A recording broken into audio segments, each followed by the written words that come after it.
The intent of this podcast is for entertainment only. Our stories are based on the opinions and thoughts of ourselves and the research we cite. We encourage you to conduct your own research and form opinions based on your findings.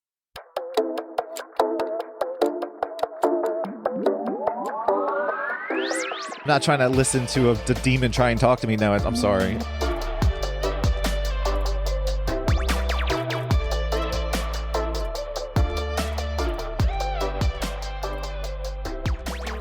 Welcome back. A lot has happened since we last recorded. Like, a lot. Our last guest, I think, jinxed the podcast or jinxed England. And after he recorded his episode with us, like 2 days later, the Queen died. R.I.P. Yeah. Well, wait, I told you, right? I was working and I'm just scrolling on Facebook for like a minute or two. And I see something about the bridge being lowered because of the Queen's passing. And then I'm like, well, no shit. They're going to lower a bridge so somebody can drive across it. That's just what happens. And then he probably texts me 10 minutes later. And he goes, something about the Queen dying. I was like, wait, what? He goes, yeah, are you paying attention to the news? I said, no, I'm not. And then it all started clicking. I'm like, that's what they mean by the Queen passing. She dies. So they lower the bridge and I guess whatever. But yeah. I texted Allie. I was like, well, I wish we had this great... I wish we were actually good at planning our podcast because it was a little eerily coincidental. It really was. That we had a royal themed Well, then the day episode. too that we recorded was also like the anniversary of Princess Diana's death. The actual day that we recorded, not the day we released. And then the Queen died. And then the Queen died like 2 days after we did release. Yeah. So On my birthday. Was it? It was your birthday. That was a Thursday. Yeah. I was texting my family. We like the royals and all that kind of fun stuff. All that British stuff.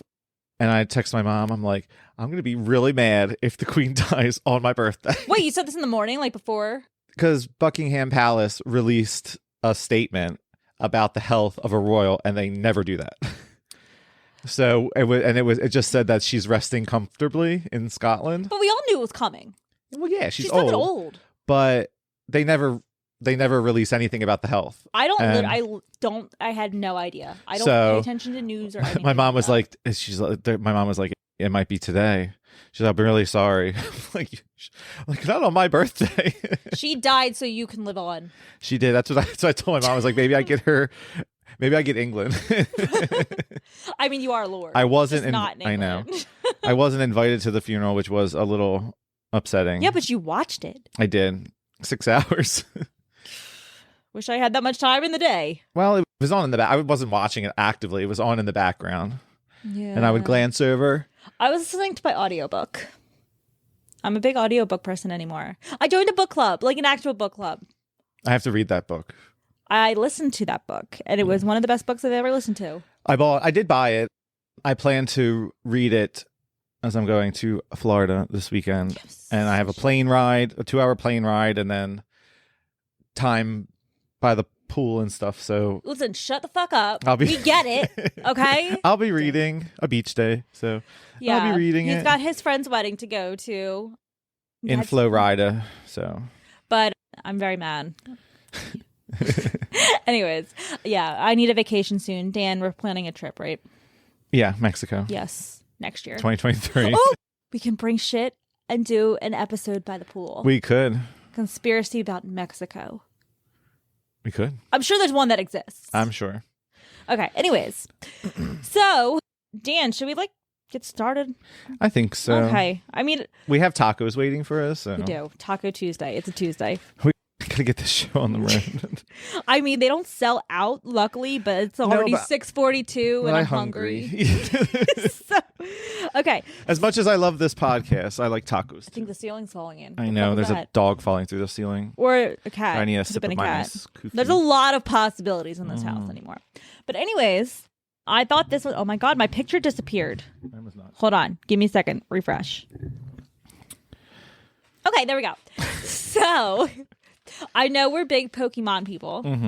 I like Pokemon. You like Pokemon. We're both nerds. We play Pokemon Go all the time. That's our way to get... just opened it. I was like, and he still has his sound on, so he opened it and you hear boink, boink, boink.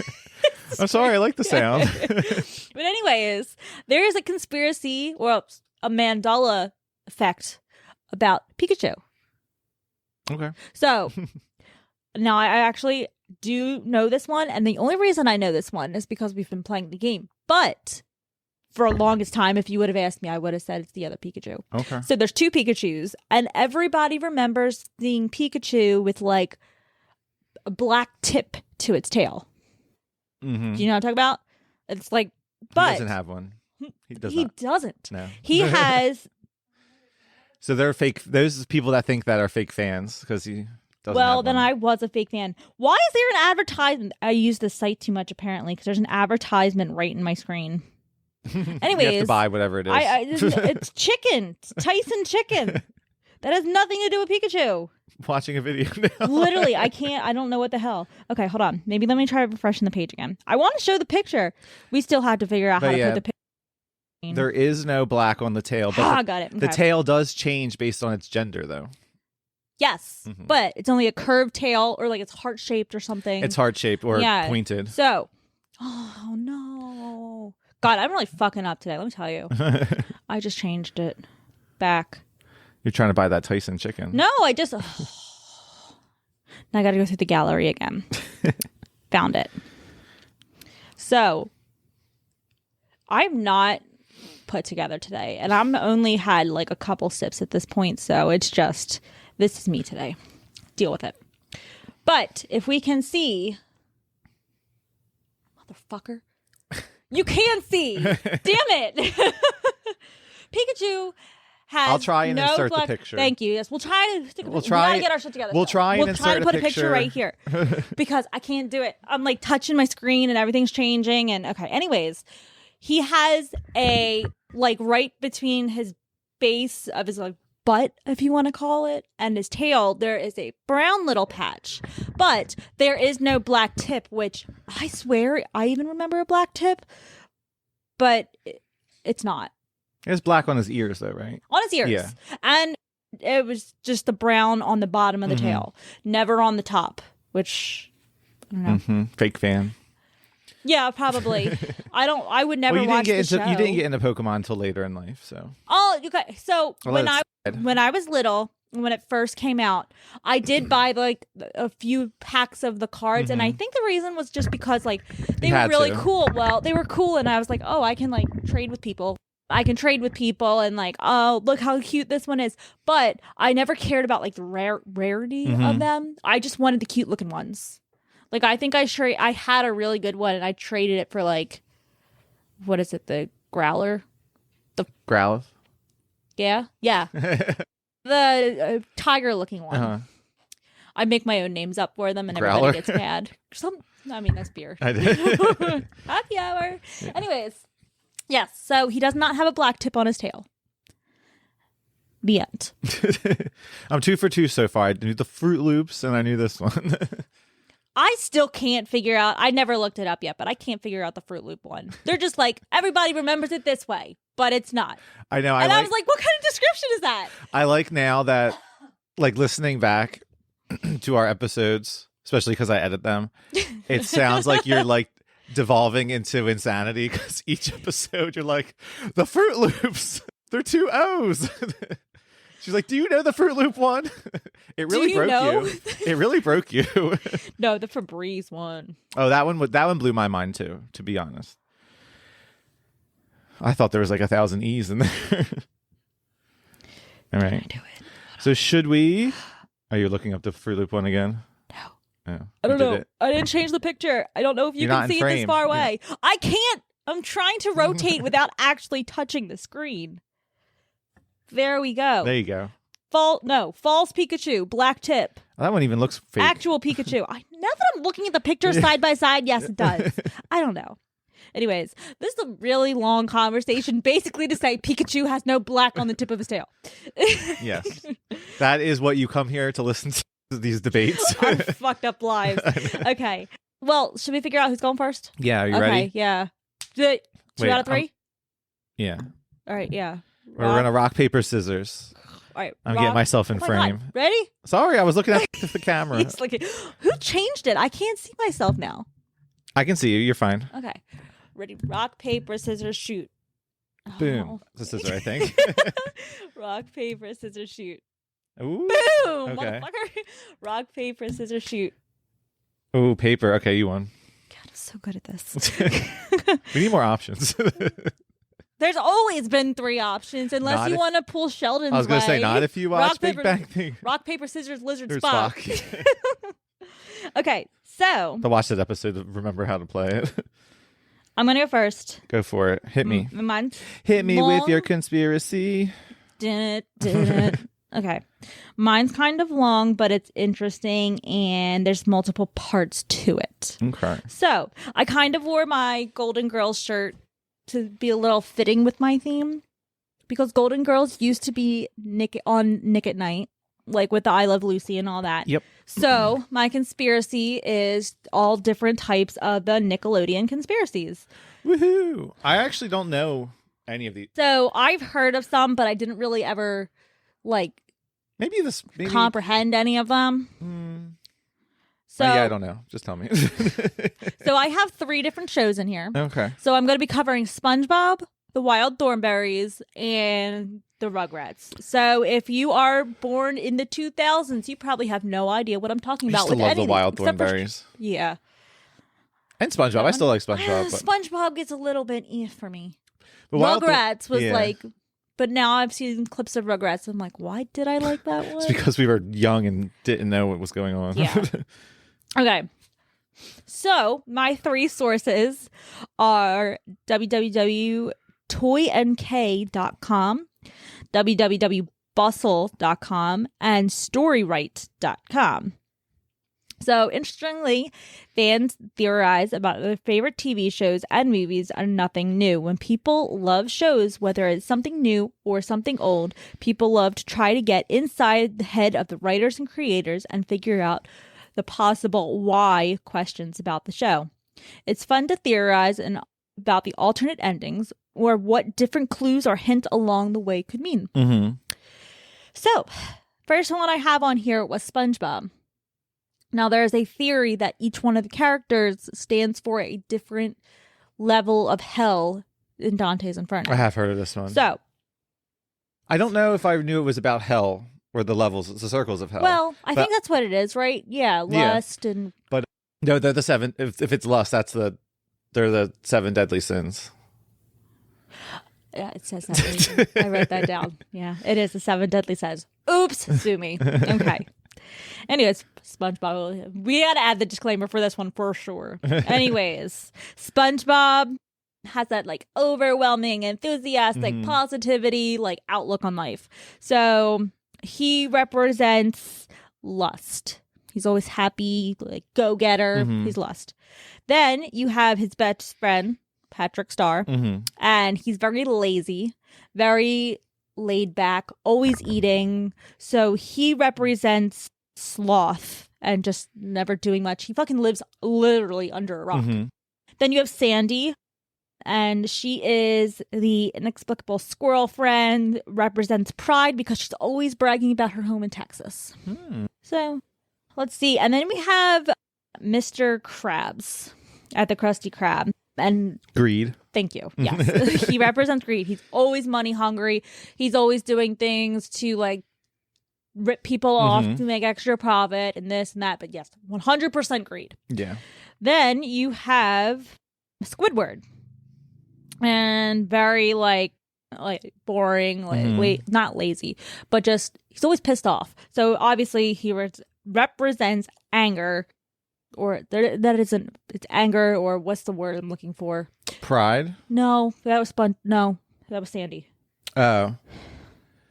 Who You know what I'm talking about? Who was the, like, is it? You said pride. Did you say lust? Yes, that's SpongeBob. So he represents. SpongeBob's 2 of them? No, SpongeBob's lust. Then who's pride? Oh, pride was Sandy. Pride was Sandy. Patrick is sloth. Sloth. And then Mr. Krabs is greed.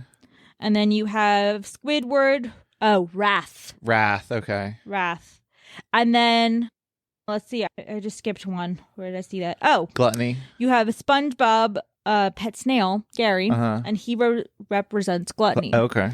So most times he's either eating or he's begging to be fed, whatever the case, he's gluttony.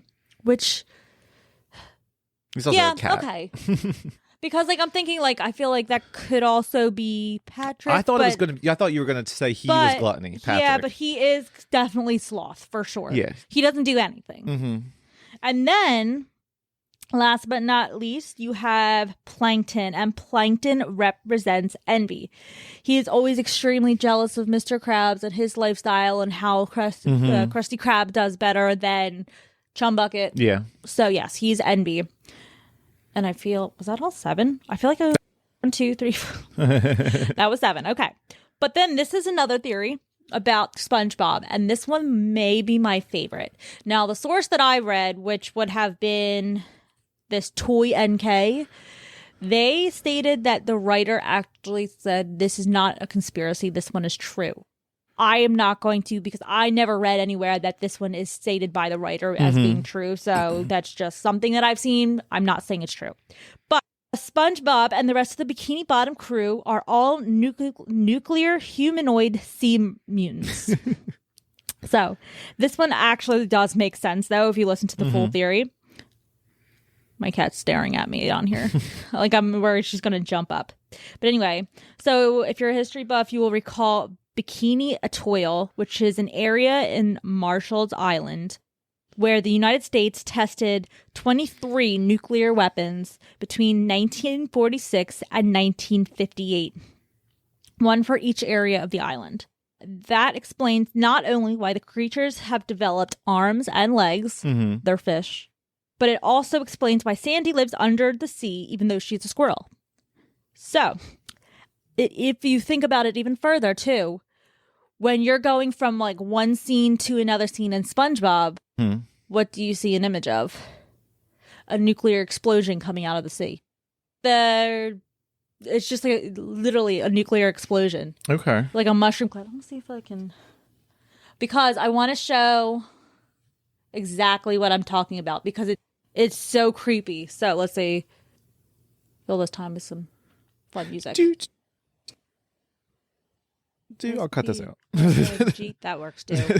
Oh yeah, I've seen that one before. So they have different images of nuclear explosions coming out of the ocean in between different scenes in SpongeBob. More so like on a giant like bomb drop. So that one I really think is really interesting because there's a lot of parallels, and whether or not SpongeBob really is based on this true story. Yeah.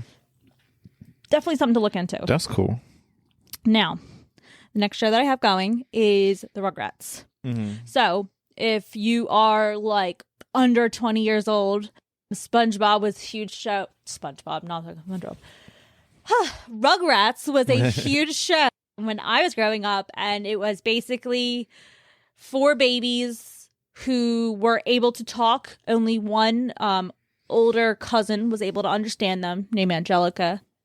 They would go on all of these crazy adventures all the time. And they would have like imaginary dinosaur that they had around with them all the time named Reptar. It was a fun show. Would I watch it now? Anyway, I don't think we're the demographic anymore.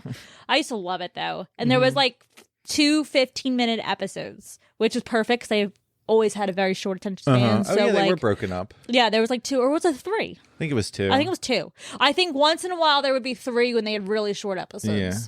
But that's a brief overview of Halt, I am Reptar. The Reptar on ice. Yeah. So that's a basic overview of the Rugrats. Now let's go into the conspiracy surrounding Rugrats. So you have the conspiracy that they're all dead. Yeah, is this the one? This is the one I think I've heard of. Is this the one with the dad? He's part of it. Yeah. So then you have a theory. Let me just read what I have here. Everyone's favorite bossy baby, Angelica, dreamed to up the Rugrats because she was lonely. Dill seemed to be the only baby that is also real, as he is the only one she can't make disappear when she becomes frustrated with him. Ever wonder why he was the only baby who didn't talk? Which, if you think about it, Tommy, Chucky, Phil, and Lil, all of them talk, except for Baby Dill. He's... You know what else I'm thinking, too? He was, like, very young, though. Like, I mean, they're babies, but he was They like were babies, but they never got any bigger when he was born. So they're all like a fucking year old. Yeah, and he's like 2 weeks old. The whole entire show. So then it was because he was the only baby who was also real, other than Angelica. So the other babies are just figments of her imagination. Now, here's the reasoning behind Chucky. We all remember that Chucky's dad is a bit neurotic. He was, I think, like a germaphobe and all that. And that his mom died in a car accident. The theory suggests that Chucky died in the car accident as well, making Chucky's dad even more off-kilter than he already was at the time. I don't know if that one's a little for me. But then you have Stu, which was Tommy's father. This is the one I think I've heard. Yeah, probably. We all remember that Stu was always I think he was technically an inventor, but he was always making up toys in the basement because Tommy was stillborn. After Tommy died at birth, Stu Pickles went pretty nuts and spent all of his time making toys in the basement as a way to deal with his grief. That's the one I heard. Yes. Can I help? Are you interested too? I have grief. You're right. Dad didn't give me his french fries. Yeah. Then you have Phil and Lil, who were identical because the DeVilles terminated the pregnancy and aborted Phil and Lil before their biological sex was identified. Angelica knows that they would have been twins, so she simply assigned them each a sex as she didn't know any better. And then, just a little conspiracy on Angelica too, because why not? Sprinkle. So... well, it seems like Angelica has a pretty dark history herself. According to the theory that doll Angelica is always carrying around, Cynthia. I remember all the hair being pulled out in like weird places. But supposedly this doll reminds her of her biological mother, who was a drug addict and is dead. The way this is written is really funny to me. Who's dead. Charlotte, on the other hand, is her stepmother and is the opposite of her dead mother and is overly focused on her career. Though perhaps more functional, Charlotte never gives Angelica much love or attention, so Angelica feels lonely, like she needs to make up her friends and have fun. And that is the whole reasoning behind her being lonely and needing to make up all of these babies, even though they're all dead. So that one's a weird one. Do I agree? Okay. This one's probably my favorite, though. This is about the wild thornberries. Yes, I love the wild thornberries. So this one, if any of them make sense in what the writer was thinking, this definitely is it for me. So Nigel Thornberry, well, let's go into what the wild thornberries were. So the wild thornberries was a family who basically lived out of their van and just went exploring the jungle. And that was their life. So then you had the father and the mother. Then you had Elijah, which she could talk to animals. She had a pet monkey named Darwin. And then Elijah's older... I can't talk. Her older sister named Debbie. And she was very, like, punk-ish. She never talked a whole lot to her family. She didn't care about her family. She's very... And then you also had Donnie. Do you remember the little... He was like Tarzan. Yes. Picture Tarzan. Very, like, wild jungle boy. So there's a theory about each of them. So Nigel Thornberry, who hails from a family of aristocrats, is brilliant with animals and bad with everything else. Nigel is indeed autistic. It is why his behavior is so sporadic. His family raised him as properly as they could, finding joy in his offer to be professor at Oxford. But Nigel could not handle the pace of school and opted to travel doing what he loves. His moods and knack for danger cause him to withdraw from his children, and that's why they are usually left alone in the RV. His wife going with him to make sure he's all right. Being the only sane one, she is torn between doing what is right by the man she fell in love with and her children. It seems more like a backstory than a conspiracy. Fair. But it's a conspiracy about each of these characters. It's the conspiracy about the backstory. So then you have Debbie. Conspiracy backstory happy hour. That was supposed to be like a Was it? finger thing, like but funny. I have no other finger thing. Then you have Debbie, and she is the eldest child in the family. not child. She's like 17, I think. But she is used to being left alone. She passes her time listening to music, looking at magazines, and smoking pot. It is why her hair is usually covering half of her face. She only sobers when her mother is around or Elijah is in trouble.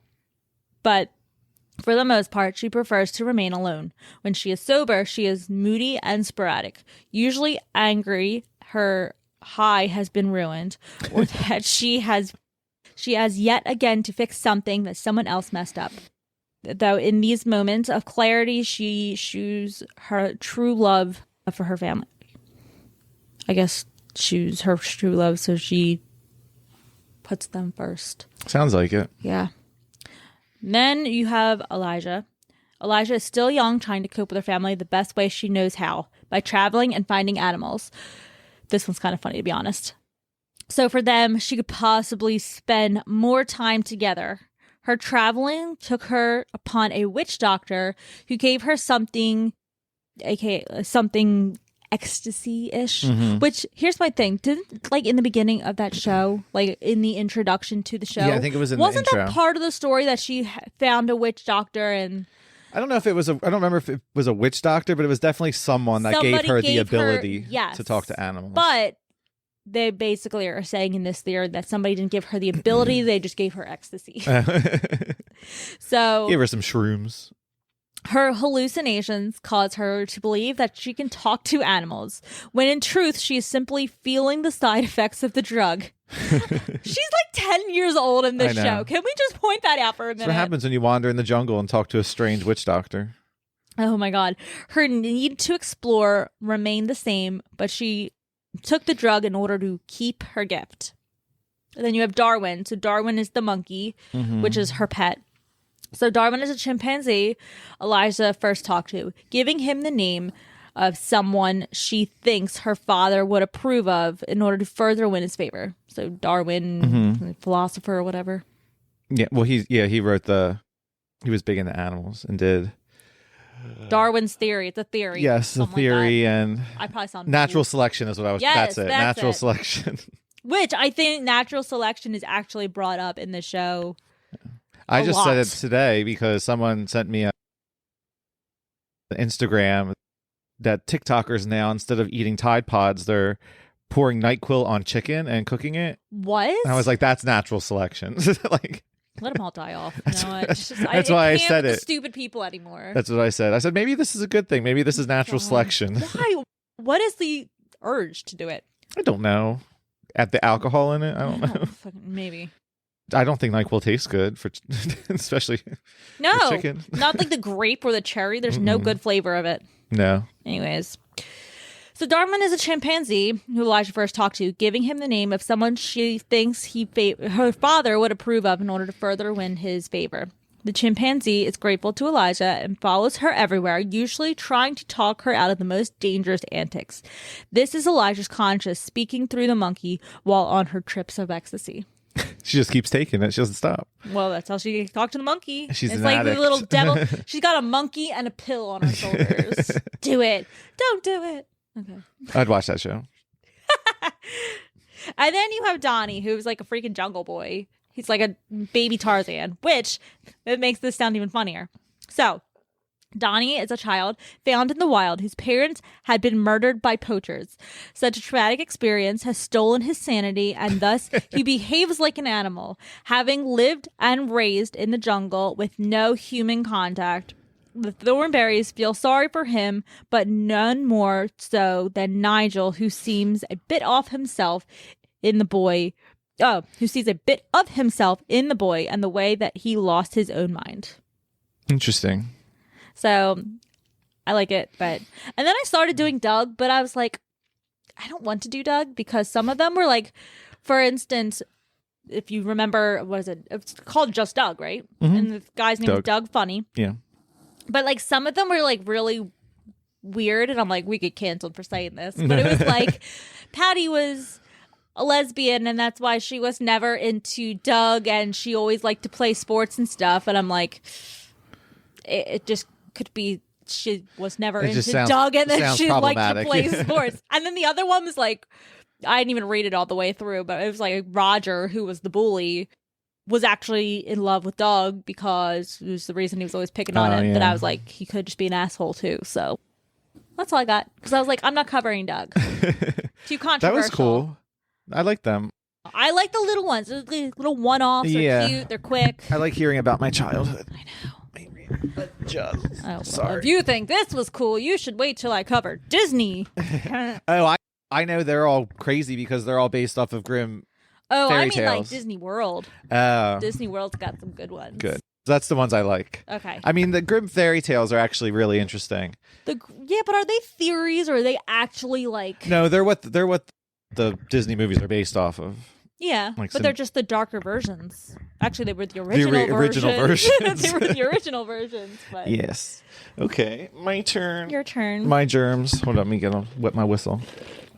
My pumpkin spice latte. Can I just say too? I know I told you earlier, but like we have so much alcohol in this house, and it's all mango flavored. Because it's like the one that you buy any expansion or variety pack of like a seltzer, and it's got a mango flavor in there. This is the one flavor that I'm allergic to, and he won't drink it. So we have like 20,000 cans of mango seltzer in this house. So if anybody wants mango seltzer, I got you covered. I will drink them eventually. I like mango. You said that like 3 months ago. I know. Well, I got a nice coffee today, so I'm pretending it's alcoholic. I gave him Bailey's. But... I know. It's okay. We're getting tacos at the bar afterwards. And Coronas. Well, mine's short, so it'll help accelerate. You got like 5 minutes. No, I could probably do it. No, I'm just kidding. So, I know. Well, I guess it doesn't really count because our last episode was a guest one, so it doesn't count anymore. But I was going to say, I brought to you another haunted town. I love that. So this one is not New Jersey, but it's a fellow colony state. Nearby. So have you ever heard of Dudleytown?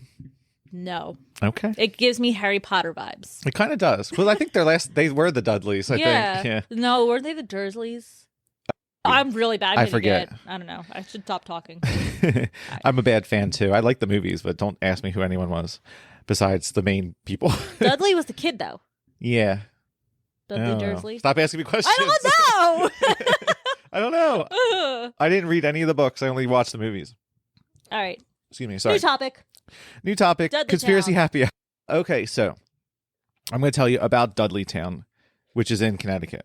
So one of the most renowned damned places in Connecticut is an abandoned and allegedly cursed village called Dudleytown. But as with many dark places, Dudleytown wasn't always like that. The funny fact is, it's called Dudleytown, but it was never actually a town. The name was given at an unknown date to a portion of Cornwall, Connecticut, that included several members of the Dudley family. So they just like lived in this area. Okay. And they just called it Dudleytown because there was a bunch of Dudleys over there. But it was really Cornwall. The area that became known as Dudleytown was settled in the early 1740s by Thomas Griffiths, followed by Gideon Dudley, and by 1753, I don't even think this is a real name, but Barzilai. It almost looks like it's my last name, but it's not. It's Barzilai, Dudley. And Barzilai. I don't know. It's Beelzebub Italian. Dudley. And Abel Dudley. Martin Dudley joined them a few years later. Other families besides the Dudleys settled around this area too. Like much of Connecticut, settlers came to the area around what is now the quiet little town of Cornwall in the mid-18th century, including the first Dudleys who came from England and helped settle the area. They helped create what became a thriving community known then as Aylesbury, primarily fueled through the region's growing iron industry. Homes were built, the land was farmed, iron was forged, and the town grew and prospered, and all was well. Or so it seemed. Some attribute. That would be me. Some attribute the demise of the town to multiple mundane factors, like normal stuff: the depletion of the farmland, the decline of the area's iron industry, the natural progression of younger Americans heading west to settle new lands, Of course, there are others who simply believed that the Dudley clan was cursed. As an So they believe that the family was cursed and not necessarily the town? Yes. Okay. Of course, there are others who simply believe that the Dudley clan was cursed, as quite a few members of the Dudleys supposedly came to untimely ends, and that the curse extended to the village they helped found. Whatever the cause, the Dudleys died off, and the settlement's population continued to dwindle. Did you say that there were 7 of them? I don't know why. There was I didn't mention any wives, but... No, I just said I don't know why. I feel like you said 7 of them in the 1, town. 2, 3, 4. Not 7. Not 7. Okay. Some attribute... Oh, I already said that. Whatever the cause, the Dudleys died off, and the settlement's population continued to dwindle until about the turn of the 20th century, when the last resident finally gave up and abandoned what was left of the town. The surrounding forest slowly swallowed up the homes and buildings, and today the only remnants of what had been are a few crumbling foundations and empty cellars.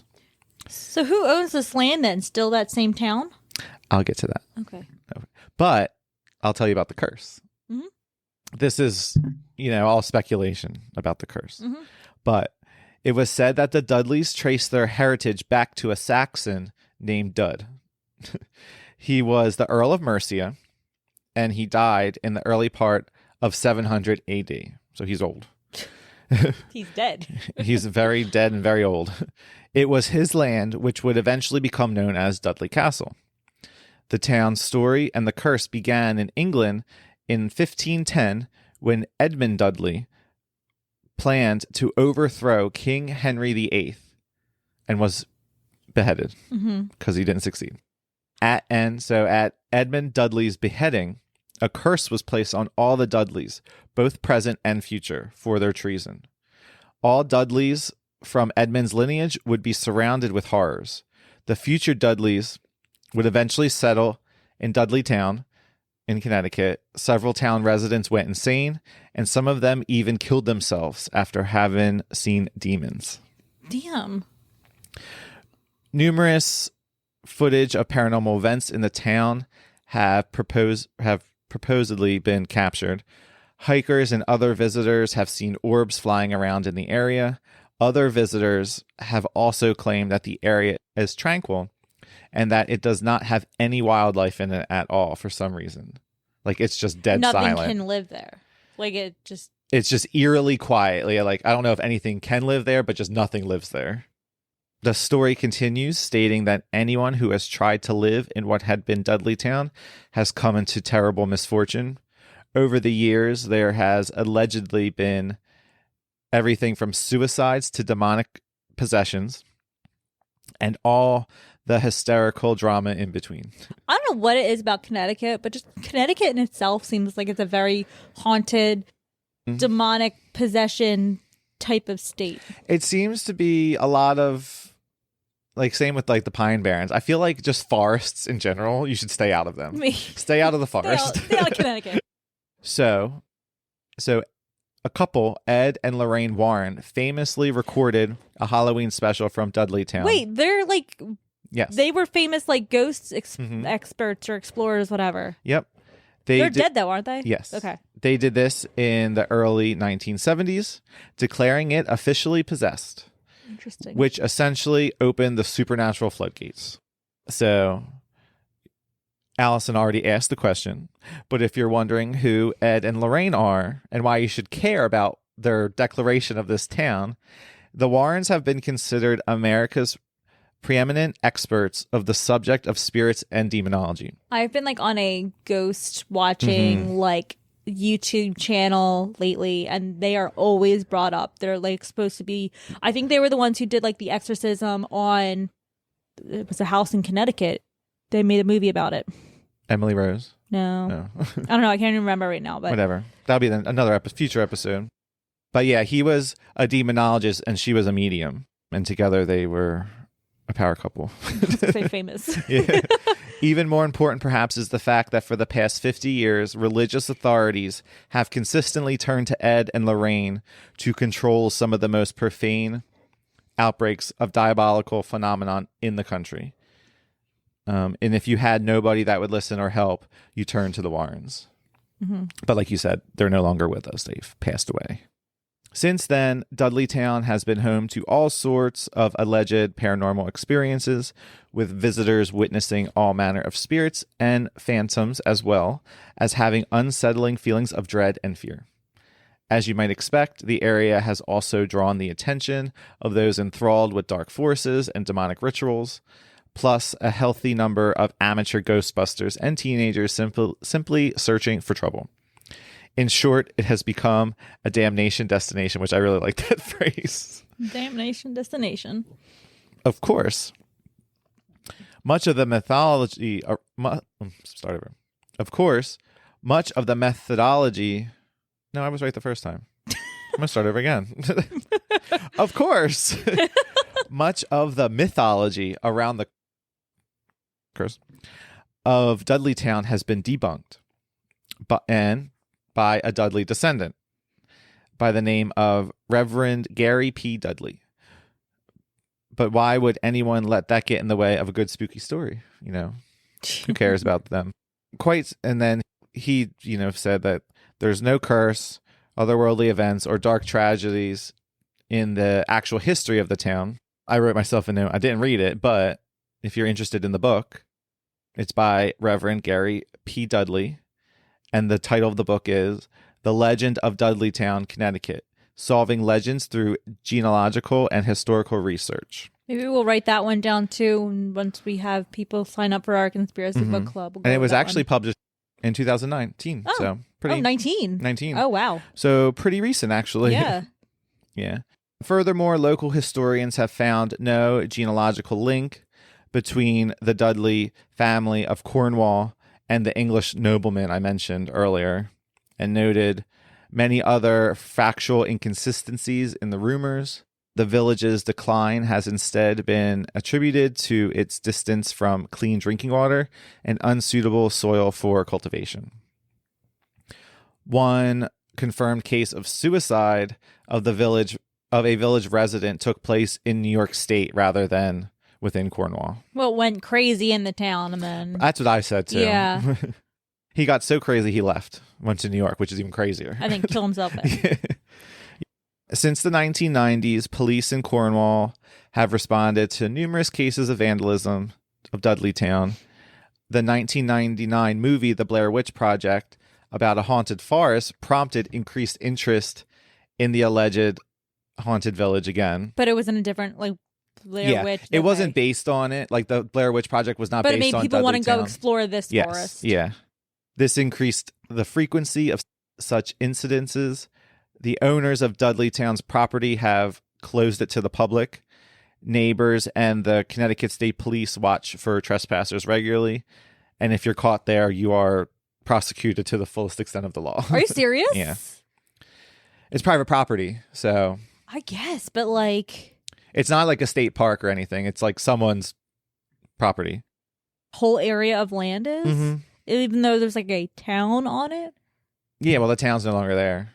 Well, yeah, but that's a lot of land for one person to own, unless it's somebody within the government who owns a district. Yeah, I'm sure it's probably more it's owned by Cornwall, or it's it's part of Cornwall. Yeah, so it's owned by the town still. They just called Dudleytown because there was 4 Dudleys that lived there. Yeah. It wasn't an actual municipality. So they're probably stop hanging out in the forest. Is that what they were doing? Yeah, they're scram, kids. Yep. So can you go to Dudleytown? You cannot. The remains of Dudleytown are on a private property owned by the Dark Entry, which I thought was really funny, the Dark Entry Forest Association, who vigorously discourage all visitors. Well, maybe you should call yourself something less boring. Demonic-ish. Yeah. If I was I'm not that brave, but if I was, that would be the first place that I'd go explore. Yeah, call yourself the Cornwall... Yeah, that's Cornwall Housing Association. No one's going to go there. Not the Dark Entry Forest Association. It's just that's calling it Ghost Town Association. Please enter Demonic Location Association. Oh, Demonic Location Association. Yeah. I just made that up. It is, like I said before, vigorously discourage all visitors, and it is heavily patrolled by local and state police who will not hesitate to arrest and prosecute any trespassers. And that is my tale about Dudleytown, Connecticut. Now, would you ever do that? Like, go not necessarily to this town because it's illegal, but like if you ever found like a ghost town that had like all of these like demonic tales and stuff, are you that type of person who would want to go explore, or would you just want to sit back and listen to other people's stories about exploring? I would go and explore it, but it would be in the daytime. Like, it would not be at night. See, yeah, maybe during the day, but like I'm not going to sit there with my Geiger counter. With, like, what's the tap stuff and like the dowsing rods. Yes, thank you. I'm not trying to listen to the demon try and talk to me. No, I'm sorry. But I have to say, I'll go during the day and take a picture on a building ruin. A huge fan of listening to people try to communicate with. I don't. Maybe it's because it's spooky season. Like, we're already in the end-ish of September, so like I like watching people try to communicate. Yeah, I like walking, like taps and all that stuff. Yeah, I like watching it too, but I don't want to do it myself. Yeah. Like I said, I'll go during the day. It'll be nice. But did I ever tell you about my like spooky experience in Cape May? I don't think so. My cousin got married. I don't remember where it was. It was some sort of like old like Victorian style hotel. So it that big white one that's in right off the beach? Could be. What's it called? Congress Hall? No, I don't think that was it. But so she got married on November 1st. So her rehearsal dinner was she got married on November 2nd. Then her rehearsal dinner was on November 1st. And that's when like the whole wedding party and a family arrived because we all had rooms there. But my cousin ended up arriving on the 31st, which 31st of October, she arrived on Halloween. So when she gets there, they were supposed to have the entire hotel booked to themselves because it wasn't like a huge hotel. It was just like a Victorian house with rooms and stuff. So when she gets there, there were a bunch of people walking around and she's like, what the hell's going on? Like, this is supposed to be our hotel. Well, she asked the people at check-in who they were and they told her, oh, that's actually Taps. They're here for their Halloween special. That's cool and terrifying. Yeah, because I had to stay there 2 of those nights.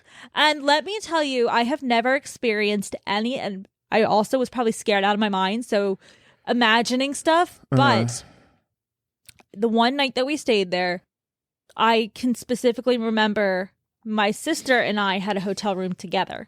And the way it was set up was we were sleeping on a loft. And like down below was just like a TV, couch, and everything like that. And then in the adjoining room was my mom and my dad. I was probably 17-ish. So middle of the night, we hear glass shatter. Like it sounded like somebody took a glass or like a vase and just smashed it on the floor. Like it was loud. We both shot up out of bed. Like we were both asleep. We were shot up out of bed. We're like, what the hell was that? And then my sister's like, you check. And I'm like, you check. So we're fighting back. Who's going to check? I drew the short straw. So I had to like sit up in bed and peer over the balcony. There was nothing out of place. There was no glass on the floor, nothing. And it was straight up a glass shatter.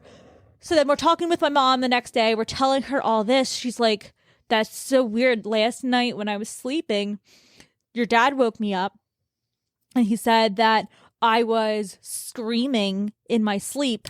And she said she woke up and she felt like somebody was literally hands on her chest holding her down and she couldn't move.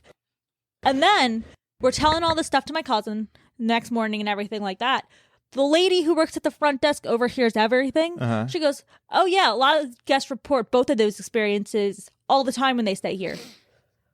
So you mean like it wasn't somebody in the kitchen dropping glass or whatever? No. Like, or wait a minute here. Pulling your mom down. What the fuck? It was the weird. I was so freaked out and I don't like that stuff. Like, so having to pay for a hotel room, getting stuck there, and then finding this out was one of the worst experiences ever.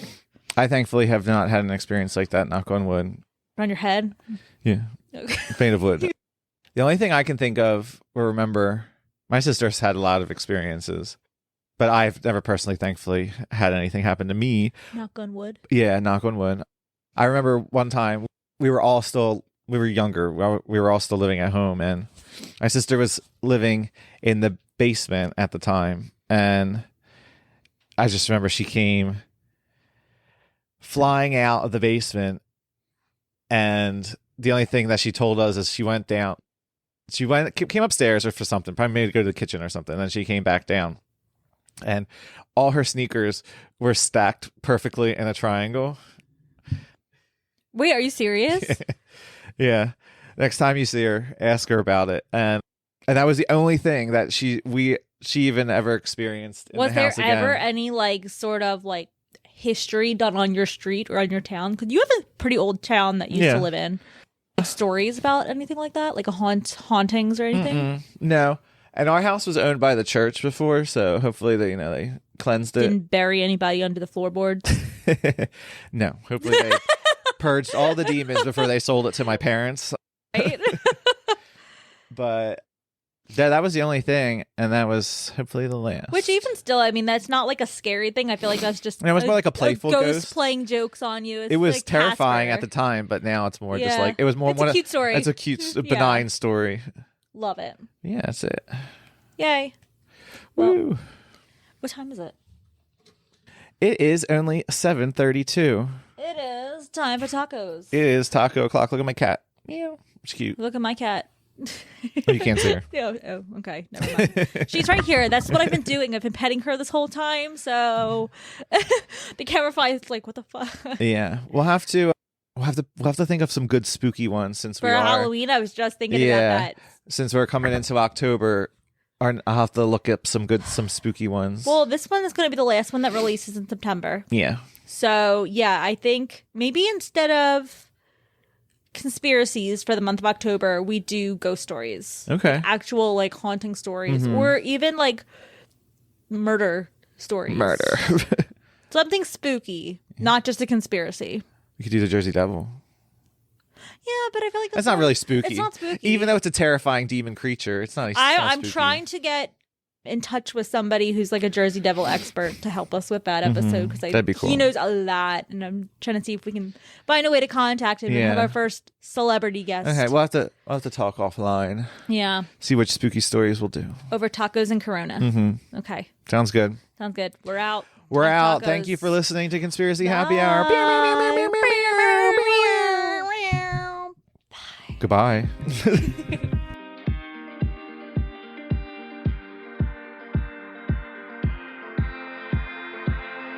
Thank you for listening to Conspiracy Happy Hour. Be sure to listen, follow, and leave us a review on Apple Podcasts, Amazon Music, or wherever you get your podcasts. Have a spooky story, conspiracy, or weird encounter that you would like to hear read in a future episode?